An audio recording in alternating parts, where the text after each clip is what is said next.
నమస్తే రమ్మగారు. నమస్తే జయ. ఏదైనా ఒక సరదా కథ చెప్తారా? మంత్రగత్తె భూషాణం చెప్తా. ఓహ్! చాలా బాగుంది కదా. ఇంట్రెస్టింగ్. ఆ!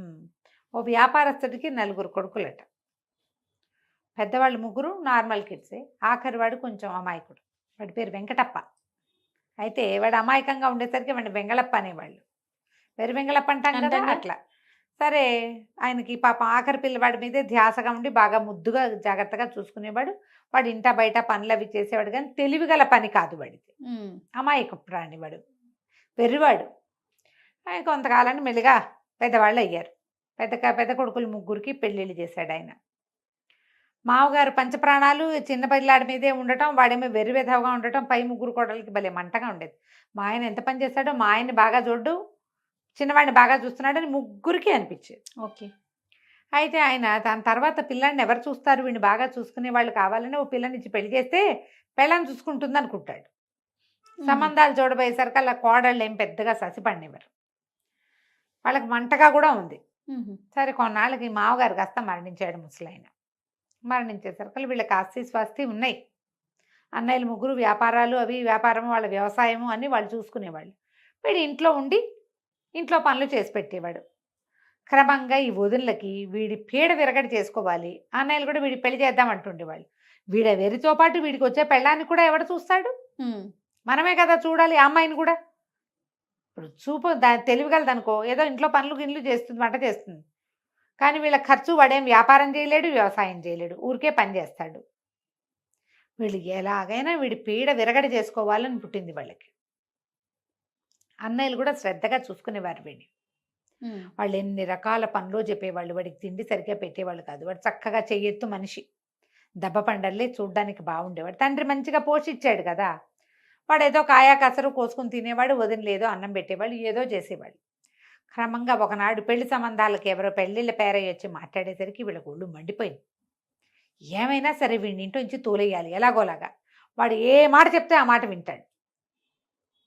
అమాయకుడు కదా, వీడిని పీడ విరగడి చేసుకోవాలనుకుని సరే ఇవాళ చూద్దాం అనుకున్నారు. అన్నయ్యలు ముగ్గురు వ్యవసాయంలో ఏదో బిజీగా ఉండి ఎక్కడో వెళ్ళిపోయారు. ఎవరు లేరు ఇంట్లో. వీళ్ళు కుర్రాడే ఉన్నారు. ఈ అబ్బాయి ఏం చేశాడు, బయట దొడ్లో ఉన్న చెట్లు బోల్డ్ ఉన్నాయి, కూరపాదులు అవి చాలా పెట్టారు. వీడే పెడతాడు అవన్నీ, కూరలు కోసుకురావటం, కూరలు తరిగివ్వటం, ఆ పనులన్నీ వాడివే. పాదులన్నింటికి నీళ్లు తోడిపోసాడు బావిలోంచి. పని కదా అది. అక్కడి నుంచి 3-4 తొట్టెలు గోళాలు నింపాడు. సాయంత్రం దాకా వాడకానికి కావాలిగా. ఆ వదినలు అసలు బావిలో చేదేయటం మానేశారు కుర్రాడు పనిలోకి వచ్చాక. ఏమీ చేయరు. సరే, అన్ని పనులు చేశాక లోపలికి వచ్చాడు. అబ్బా ఆయాసపడుతూ వచ్చి, వదినలు అన్నం పెట్టండి, వాళ్ళ కంది పచ్చడి సొరకాయ పులుసు చేయాలి నా కోసం అన్నాడు. అనేసరికల్లా వదిలి ముగ్గురు కూడబలుకుని ముగ్గురు 3 చేపలు పడుచు పడుకున్నారు. పడుకునేసరికి వీడు తెల్లబోయాడు. ఏమైంది, ఒంటో బాగుండలేదా? వాడికి ఏంటంటే వాళ్ళ అమ్మలాగానే వదినలని. ఆ ముగ్గురు దగ్గరికి వెళ్ళాడు. పెద్దొద్దని చెప్పింది, అయ్యి బాబోయ్ నాకు ఎంత ఇదిగా ఉందో, చెప్పలేనంత తలనొప్పి నాకు. గోధుమ వన్న తాచు కూర తీసుకొచ్చి ఆ కూరని నిప్పుల మీద వేసి ఆ పొగ పీలిస్తే కానీ తలనొప్పి తగ్గదు. నా వల్ల కాదు నాయన, నేను ఏ పని చేయలేను, తలకాయ పగిలిపోతుందండి. తెల్లబోయాడు. గోధుమన్న తాచు ఎక్కడి నుంచి వస్తుందో తెలియలే. చిన్నోదిన దగ్గరికి వెళ్ళాడు. అన్నమండవా, నీకు ఓపిక లేదా, నీకేమైంది అన్నాడు. నా పొట్టలో పెద్ద పెట్టినట్టుంది, అసలు అన్నం అరగటలేదు, ఇవాళకి నా పని అయిపోయింది. పులిపాలల్లో వాము పొడి కలుపుకు తాగితే తగ్గుతుంది, అంతే. పులిపాలల్లో వాము పొడి అంటే ఏమిటి, అది ఎక్కడి నుంచి వస్తాయి? సరే, 3వ వదిన దగ్గరికి వెళ్ళాడు. 3వ వదిన దగ్గరికి వెళ్తే, కళ్ళు లాగేస్తున్నాయి నాకు, నా వల్ల కాదు, మరి కళ్ళల్లో ఏదైనా పెట్టుకోవాలి. ఏం పెట్టుకోవాలి? బ్రహ్మరాక్షసి కొమ్ము అరగదీసి ఆ గంధం కాటికలా పెట్టుకుంటే కానీ ఈ కళ్ళ బాధ తీరదు నాకు. ఈ 3 వస్తే కానీ మేమేమీ చేయలేం, నీకు వంట వండలేము, నీళ్ళు వేయలేమన్నారు. అయ్యో, వీడు వెలవెల్లాడిపోయాడు. అయ్యో బాబు, ఇంత చక్కగా పని చేసుకునే వదినలు ఎంత వంట చేస్తారో, ఎంత రుచిగా చేస్తారో. వీడికి నచ్చేవన్నీ వాళ్ళు వండుతూనే ఉంటారు ఎప్పుడు. వీడి కోసం కాదు, మామూలుగా వండుతారు. అయ్యో, వీళ్ళ బాధ ఎట్టాగైనా తీర్చాలని, సరే నేను అడవిలోకి వెళ్ళి ఈ 3 పట్టుకొస్తా, వైద్యం చేసుకున్నాక అప్పుడే వంట చేసుకుందాం మనం కలిసి. నేను పచ్చడి కావాలంటే నేను నూరుతా, సొరకాయ కావాలంటే నేను తరుగుతా అని చెప్పి అడవిలోకి వెళ్ళాడు. వెళ్ళి సరే దొరికిన పుట్టలో అలా చేయబెట్టి చూస్తున్నాడు, గోధుమ వన్న తాచుందా లేదా అని. అక్కడి నుంచి గోధుమ వన్న తాచులు దొరకల. అక్కడి నుంచి పులి కావాలి వాడికి, పులిపాలు కావాలి కదా. ఈయన పూలు ఎక్కడుందా అని వెతకడం మొదలెట్టాడు. వీళ్ళు అనుకున్నారు ఇంకేముంది, ఏ తాచుపాము కాటేస్తుంది ఆ! ఒకటి. ఒకవేళ తాచుపాము కాటేయలేదనుకో, ఏ పులి ఏ పులి ఈయన పులి పాలు కావాలంటే ఎక్కడి నుంచి వస్తాయి, పులి ఈయన ఉండాలి. ఈయన పులి మనుషులను చూస్తే మీద పడి మింగేస్తుంది. హ్మ్. ఈ 2 చోట్ల తప్పించుకున్నాడు అనుకో, బ్రహ్మరాక్షసు కొమ్ము అడిగాం. ఏ అదెక్కడ రాక్షసులో ఉంటుంది? పొట్టను పెట్టుకుంటాడు, ఇక వీడి ఇంటికి రాడు. హమ్మయ్య! అనుకున్నా. వీడికి మనం ఏం చేయక్కర్లా, వీడి రేపొద్దున వీడి సంపాదన లేని వీడితోటి వీడి పెళ్ళాన్ని కూడా మనం పోషించాల్సిన పని లేదు. వాడు ఎక్కడ పోయాడో మా తెలియదు అంటాం అంతే అని వాళ్ళు స్థిమితంగా ఉన్నారు. వీడు వాడవంతా వెతికాడు. బ్రహ్మరాక్షసి ఎక్కడున్నావు అని అడుగుతూ, ఆహా! అమాయకుడు కదా, ఈ పులి కోసం చూశాడు. పులి లేదు, మేకలు మేకలు కాదు, లేళ్ళు, కుందేళ్ళు, ఒకటో ఆరో నక్కలు కనపడ్డాయి. ఇక వెతికి వెతికి ఏం చేశాడు, ఇక అడవిలో అరవటం మొదలుపెట్టాడు. ఓ బ్రహ్మరాక్షసి ఎక్కడున్నావో కనబడు, ఓ పెద్ద పులి ఎక్కడున్నావో కనిపించు, మా వదిలికి ఒంట్లో బాగుండలేదు అని కేకలు పెడుతుంటే అక్కడ ఏమైంది, ఆ అడవిలో ఒక పెద్ద దిబ్బ లాంటిది ఒకటి ఉంది, ఒక చిన్న కొండ అనుకో. ఆ దిబ్బ మీద ఒక మంత్రాల మరిడెమ్మ ఒక ఆవిడ తన కూతురుతో పాటు అక్కడ ఉంటుంది. పైన ఒక పెద్ద పాక వేసుకుని బోల్డ్ అన్ని మాయమంత్రపు సామాన్లు ఉన్నాయి ఆ ఇంటి నిండా. ఆ పాకలో పడుకుంది. ఆవిడ ఊర్లో నుంచి బిజీగా ఉంటుంది అనమాట. ఆవిడకు స్వర్ణమంజరి అని ఒక కూతురు ఉంది. హుహు. మంత్రాలు మారేడమ్మకి. ఎవరో అరుస్తున్నారు ఈ రాత్రి వేళ, ఇంత భయం లేకుండా ఎవడ్రా అరుస్తున్నాడని ఈవిడ బయటకు వచ్చింది. బయటకు వస్తే చక్కగా పచ్చగా ఇంత ఎత్తునున్నాడు. వీడు కేకలు పెడుతున్నాడు. కేకలు పెడుతుంటే అడిగింది, ఎవర్రా అల్లుడు నువ్వు, ఏమిటి భయం లేకుండా ఇంత దూరం వచ్చావు, ఎవరు నువ్వు, ఇందుకీ అర్ధరాత్రి వేళ అరుస్తున్నావు అంది. అనేసరికల్లా వీడు అల్లుడు అంటే అత్త అనాలి వాళ్ళని. నేనేనత్త వెంకటప్పని, మా వదిన వాళ్ళకి అస్సలు ఉంటో బాగుండలేదు, 3 వస్తువులు కావాలి, పొద్దున 10 గంటల నుంచి వెతుకుతున్నాను, దొరికితే బట్టు, హ్మ్. ఎక్కడైనా ఓ గోధుమ వన్న తాచు, ఓ ఈనిన పులి, ఓ బ్రహ్మరాక్షసి ఉంటే చెప్పు. హ్మ్. మరి వాటితో ఏం చేస్తావురా పిచ్చి వెధవా నువ్వని. వాటితో ఏమైంది, గోధుమ వన్న తాచేమో తాచు కూర కావాలి మా పెద్దొదినకి, పులి పాలు కావాలి చిన్నదినకి, చిన్నదినికి. బ్రహ్మరాక్షసి కొమ్ము కావాలి మూడో వదినకి. ఆ వైద్యం చెప్తే వాళ్ళు బతకరమ్మా, చాలా తలనొప్పితో బాధపడుతున్నారు, వంట తంట లేదు ఇంట్లో, మా అన్నయ్యలకి భోజనం ఎట్లా, నాకు ఆహారం ఎట్లా, మా ఇల్లు నడవద్దా, అందుకని వచ్చానంటే సరే ఏమేం ప్రయత్నం చేసామంది. ఒక 6-7 పాములు పట్టుకున్నాను, గోధుమని తాచు దొరకలేదు,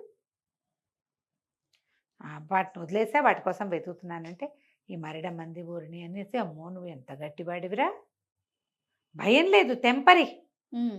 అంతే కదా, పుట్టు అంతేగా. తెంపరి వాడికి భయం లేకపోవటమే హ్మ్. తెంపరితనానికి ఇదేమిటి, భయం లేకపోవటం, భయం హ్మ్. తెలియదు వాడికి. అక్కడి నుంచి అంది, మన దగ్గరే ఉన్నాయిరా హ్మ్. అనేసరికల్లా అని, సరే ఎప్పుడు అన్నం తిన్నావు, ఎప్పుడో తిన్నాను, అందుకే ఆకలికే కేకలు పెడుతున్నాను, పొద్దున్న తిన్న చద్దన్నమే వేడన్నం తినలేదు అంటే, సరే కూర్చో అని లోపలికి వెళ్ళి ఏం చేసింది, 4 రొట్టెలు ఓ అంత కూర పట్టుకొచ్చి ఓ పళ్ళెంలో పెట్టి పట్టుకొచ్చింది. పెట్టి చక్కగా కూర్చుని తిని అన్నాడు, అబ్బా ఊరికోడి కంటే నాటుకోడే మంచి రుచెత్త, కోడికూర ఎంత రుచిగా ఉంది, రొట్టెలతో మహాబాగుంది అన్నాడు. అనేసరికల్లా ఆవిడ నవ్వింది, కోడికూర కాదురా పుట్టగొడుగుల కూర ఇది, నా కూతురు స్వర్ణమంజరి రతిలోక సౌందర్యవతి, హ్మ్. వంట కూడా అద్వితీయంగా చేస్తుంది, అది వండింది పుట్టగొడుగుల కూరను కూడా కోడికూరలాగా అనిపింపజేస్తుంది. సరే నువ్వు ఇక్కడ పడుకో, తెల్లవారేసరికి నీకు కావాల్సినవి నేను ఇస్తా, పట్టుకెళ్తుగా నేను అప్పచెప్తాను నీకు అవన్నీ అని చెప్పి వీడిని ఆ బయటే ఒక మంచం వేసి పడుకోబెట్టి. చుట్టూతా గిరిగీసి, హ్మ్. గిరిలో ఇట్లా మంటలు వచ్చినాయి, వాడు ఉలికిపడ్డాడు, ఇంత మంట వస్తుంది అని. ఏం భయం లేదురా, బయట అడవిలో పడుకుంటే, అడవి కదా ఇది, జంతువులు వచ్చేస్తాయి, అందుకని జంతువులు రాకుండా ఇది అడ్డం పడుతుంది, పడుకోమని లోపలికి వెళ్ళింది. కూతురు లేదు, నిద్రపోతున్న కూతురు లేచిందమ్మా, ఎవరైనా నీ నేపాల మాంత్రికుడు వచ్చాడా, నేపాలం గురువు గారు, రాత్రిపూట గోలేమిటే పడుకోనివ్వకుండా మళ్ళీ గురువుల్ని వాళ్ళని వెళ్ళి తెస్తావు, అసలే నువ్వు మంత్రాల మరిడివని నాకు పెళ్ళి అవ్వటం లేదు, ఈ గురువులను కూడా దించావంటే ఇక అసలు పెళ్ళి ఊసే ఉండదు నా బతుక్కి అనేసరికల్లా వాళ్ళ అమ్మంది, ఆ మరిడమ్మంది, పెళ్ళికి కొదవే, బంగారు లాంటి కుర్రాడు ఒకడున్నాడు, తలుపు తీసి చూడు వాడు బాగున్నాడో లేదో.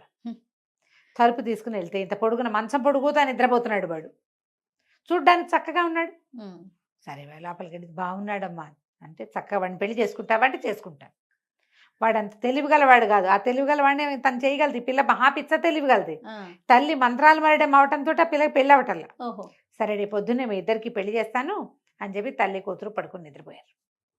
మర్నాడు పొద్దున్న లేచాడు, నా సామాన్లు ఏవి అన్నాడు. సామాన్లకి ఉందిలే అల్లుడు, మా అమ్మాయి చక్కగా వంట చేస్తుంది చూసావు కదా, మీ వదినలు సొరకాయ పులుసు అన్నావు, మా కూతురు అయితే పుట్టగొడుగుల కూరని కోడి కూరలాగా భ్రమింప చేసేలాగా వండుతుంది, దాన్ని పెళ్లి చేసుకుంటావా, నీకు కావాల్సిన వస్తువులు ఇస్తాను.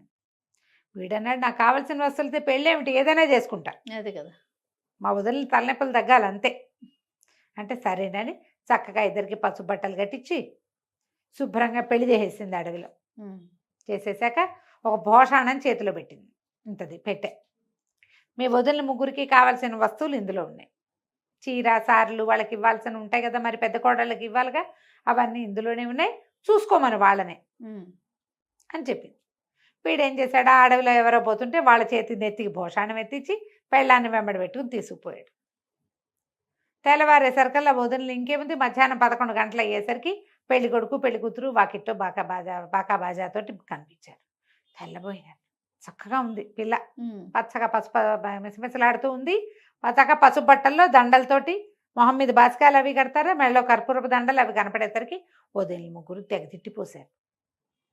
అవేవో వస్తువులు తెమ్మంటే పెళ్లి చేసుకొస్తావా, నీకున్న దాంతో పాటు దీన్ని కూడా మొయ్యాలా, దేన్ని మోయటానికి మా దగ్గర ఎక్కడవి డబ్బులు అని అరిచేసరికల్లా, కాదు కాదు బోళ్ళు కట్నం కానుక ఇచ్చింది మా అత్తగారు, అత్త ఇచ్చింది, తర్వాత ఏమో మీకు కావాల్సిన వస్తువులు కూడా ఇందులో ఉన్నాయి, ఈ భోషాణంలో ఉన్నాయని వెనకాల మనిషి పాటు మోసుకొచ్చాడుగా, ఆ భోషాణాన్ని గదిలో పెట్టించాడు. వాడికి ఏం చెప్పింది ఆవిడ, వాళ్ళని తెరిచి చూసుకోమను అంది. ఓహో, తూచా తప్పకుండా పాటిస్తాడు వీడు, తను చూద్దామనుకోవాలా, అవి వదలకి చెందేవి నాకెందుకు, ఓహో అప్పచెప్పాడు. పెళ్ళని లోపల తీసుకుపోయాడు. పెద్దదన గారు వచ్చింది, తలుపు తీయగానే బుస్సుమంటూ ఇంత పెద్ద గోధుమనే తాత వచ్చింది లోపల నుంచి బయటికి, హడిలిపోయింది. అమ్మ బాబోయ్ ఇంకేమైనా ఉందా అని తలుపేసి, ఉండండిరా హారతిస్తాను, అప్పుడే ఇంట్లోకి వచ్చేసారు అని గుమ్మంలో నిలబెట్టి హారతి ఇవ్వటం మొదలెట్టి. రెండో కోళ్ళు, అయ్య బాబోయ్ దీనికి ఏదో మండ్లు మాణిక్యాలు దొరికేసినాయి, అందుకే హారతిస్తుంది, మనం చూద్దామని పరిగెత్తుకుంటూ రెండో కోడలు వచ్చి తలుపు తీస్తాయి. అందులోంచి అప్పుడే ఇది ఇట్లా మొహం వేళ్లాడిపోతున్నాం, పెద్ద పూలు ఒకటి దూకపోయింది మీద. అమ్మో, అయ్య బాబోయ్ ఎంత వేసేసి లోపలికి వెళ్ళి అక్షంతలు పుచ్చుకొచ్చింది మరిది మీద వేయటానికి. మూడో కోడలు వెళ్ళింది లోపలికి. మూడో కోడలు వెళ్ళి తలుపు తీసేసరికల్లా ఏముంది, అందులోంచి పెద్ద ఒంటి కొమ్మున బ్రహ్మరాక్షసుడు ఒకడు మీద పడిపోయాడు. ఆ పెట్టి శాశ్వతంగా వీళ్ళ నట్టింట్లో ఉండిపోయింది. ఇప్పుడు ఏం చేస్తారు, వాడిని ఏదైనా అంటే ఈ పెట్టిలోంచి ఏమొస్తాయో తెలియదు. నిశ్శబ్దంగా ఊరుకుని దిగదొడిచిపోసి హారతులు ఇచ్చి అక్షింతలేసి కొత్త పెళ్లి కూతురికి ఇంకో గది ఏర్పాటు చేసి లక్షణంగా లోపల తీసుకుపోయారు. ఇక అప్పటి నుంచి వెంగళప్పని వాళ్ళ ఆవిడ హ్యాండిల్ చేసుకుంది, చక్కగా ఇంట్లో వంట తంటా చేసేది. ఆ పిల్లకి అన్ని తెలివితేటలు ఉన్నాయి కాబట్టి వారిని వీరిని పిలిచి మా వాటా మాకు ఇస్తే మేము మా వ్యవసాయం మేము చేసుకుంటాము ఓహో అని చెప్పి వాటా కూడా పుచ్చుకుంది. వాడు అందంగా ఉన్నాడు, దానికి పెళ్ళే కాని పరిస్థితి దాంది. వాళ్ళ అమ్మ మంత్రాలు మరిడి ఉంటుంది, వీడికి మరిడికి మామూలు వాళ్ళకి తేడా తెలియదు. అది వాళ్ళ ఇంటి పుట్టింటికి వెళ్ళే ప్రసక్తి లేదు, ఎప్పుడైనా వాళ్ళ అమ్మాయి వస్తుంది, హాయిగా ఉన్నాడు.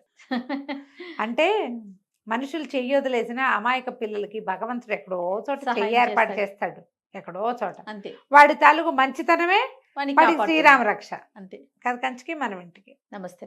నమస్తే.